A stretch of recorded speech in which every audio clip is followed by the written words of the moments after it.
वंदे मातरम। बंधुओं, आज हम बात करते हैं वर्तमान सरकार के शिक्षा संबंधी प्रयासों के, नीतियों के और नीयत की। वास्तव में अगर हम बात करें कि 2014 के बाद 5 सालों में वैसे तो कुछ भी सरकार ने शिक्षा को लेकर कोई बड़ा कदम नहीं उठाया, लेकिन 2020 में जो नई शिक्षा नीति आई उसमें एक उम्मीद सी जगी कि वर्तमान सरकार कुछ करने वाली है, क्योंकि पीछे की सरकारों ने तो कुछ किया ही नहीं। लेकिन बीच बीच में ऐसी परिस्थितियां बन जाती हैं कि एक प्रश्न खड़ा हो जाता है कि वास्तव में सरकार कुछ करना भी चाहती है कि बाकी सरकारों की तरह ये भी जो है केवल बात में आई गई हो जाएंगी। अभी जैसे कि जो सरकार की नीतियां हैं उसी में एक कहते हैं सामंजस्य नहीं दिख रहा है। शिक्षा हमेशा से उपेक्षित रहा है और आज भी उपेक्षित ही है, कुछ उस पर खास काम हो नहीं रहा है। बातें तो हो रही हैं, यही एक सबसे एक कहते हैं कि अगर एक ऑप्टिमिस्टिक अगर हम बात कहें तो वो यही है कि शिक्षा पे कम से कम बात हो रही है, पहले तो बात भी नहीं होती थी। अब अगर हम कहें कि जैसे कभी सरकार कहती है कि 10वीं बोर्ड खत्म होगी, फिर कहते हैं कि 2 बार होगा। सीबीएसई की इसी तरह से जो कार्यप्रणाली है वो भी कई बार प्रश्नों के घेरे में रहती है कि सीबीएसई एक तरफ कहती है कि 75% उपस्थिति है विद्यालयों में बच्चों की रहनी आवश्यक है, और दूसरी तरफ ये जो डमी स्कूलिंग और नॉन अटेंडिंग स्कूलिंग एक पैरेलली जो है एक नई व्यवस्था चल रही है। ऐसा नहीं है कि सरकार को या सीबीएसई को इसके बारे में जानकारी नहीं है, तो इस पे भाई कड़ाई से लागू क्यों नहीं होती है। सच्चाई तो यह है कि बहुत सारे पॉलिटिशियन, मिनिस्टर्स और अधिकारियों के बच्चे भी इसी तंत्र, इसी व्यवस्था में पढ़ रहे हैं, नॉन अटेंडिंग और डमी। वो स्कूल कहीं और है, कोचिंग कहीं और कर रहे हैं। तो अब इस पे सीबीएसई कुछ नहीं कर रहा है। अब जब इस पे कुछ नहीं कर रहा है तो भाई विद्यालयों को भी राहत दे दो। ये जो व्यवस्था एक है इसको आप एक कहते हैं कि इसको अपने जो स्थापित व्यवस्था है उसमें शामिल कर लीजिए, और नहीं तो कड़ाई से लागू करिए। एक तरफ आप कहते हैं कि कोचिंग संस्थानों पे लगाम लगाए जाएंगे, दूसरी तरफ देखने में वास्तविकता में ये आ रहा है स्कूल जो विद्यालय है उनको भी कोचिंग संस्थानों ने टेक ओवर कर लिया है। अब उसमें हाइब्रिड और सिंक्रो क्लासेस चल रही हैं, जिसमें कोचिंग भी चल रहा है और विद्यालय भी चल रहा है, बच्चों के भविष्य के साथ खिलवाड़ भी चल रहा है। तो और दूसरी तरफ एक सबसे बड़ा, सबसे मौलिक प्रश्न ये है कि क्या सरकार जो है, जो सरकारी तंत्र है, मशीनरी है, उसका कुछ नियंत्रण है शिक्षा पे या विद्यालयों पे कि नहीं। विद्यालय उनकी बात कितना मानते हैं, कितना नहीं मानते हैं, इस पर भी एक प्रश्न चिन्ह है। भाई विद्यालयों के लिए कोई भी आपने कोई अधिकतम सीमा शुल्क की नहीं रखी है। अब आप कहने के लिए ये भी कह सकते हैं तो बच्चा सरकारी विद्यालय में, अगर हम बड़े शहरों की बात करें तो सरकारी विद्यालय है कहाँ?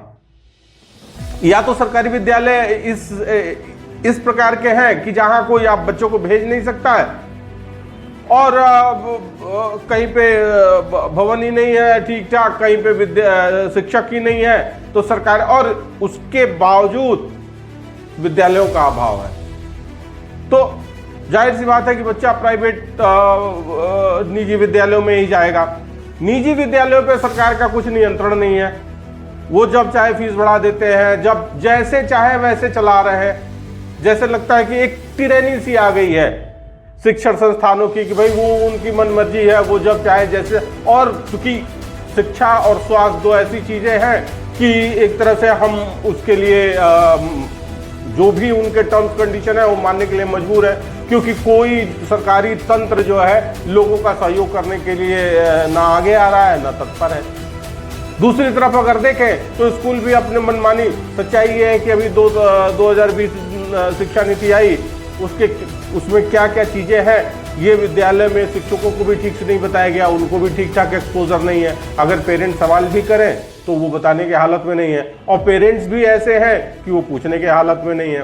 तो एक बार सरकार को अपनी नीतियां जो हैं उसको जनता के साथ साझा करना चाहिए, और वो क्या सुधार कर रहे हैं, और केवल सुधार कागजों में हो रहा है कि वास्तविक धरातल पे हो रहा है, इस पर भी एक चर्चा होनी चाहिए। बातें तो भाई वन वे कम्युनिकेशन तो बहुत हो गया, आप न्यूज में आता है कि सरकार ने ये कर दिया वो कर दिया, लेकिन वास्तविकता में अगर देखें तो कुछ भी नहीं।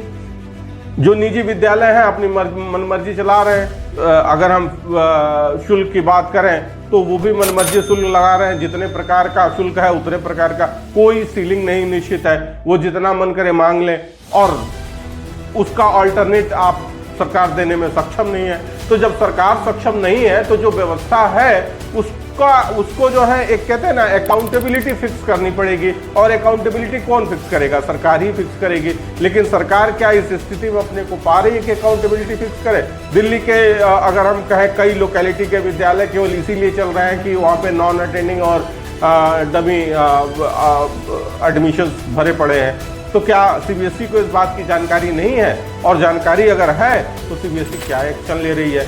तो इन सब बातों पे एक बार क्लैरिटी का जो अभाव है वो एक बार सरकार को, या जो तंत्र है या जो स्थापित व्यवस्था है या जो जिम्मेदार लोग हैं उनको जिम्मेदारी लेते हुए आगे आके इस पे भी बात करनी चाहिए।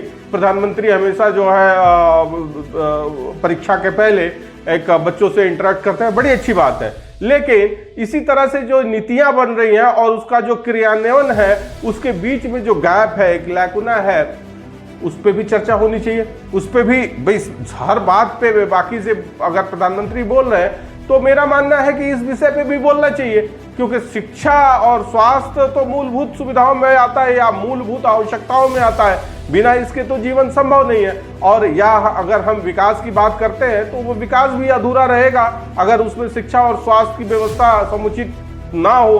तो कहीं ना कहीं सरकार को एक क्लैरिटी लानी पड़ेगी कि आखिर वो सोच क्या रहा है और कर क्या रहा है, क्योंकि करने और कहने में तो बहुत बड़ा फर्क है। क्योंकि आप जो कह रहे हैं वो कहीं दिख नहीं रहा है और जो दिख रहा है वो देखने योग्य नहीं है।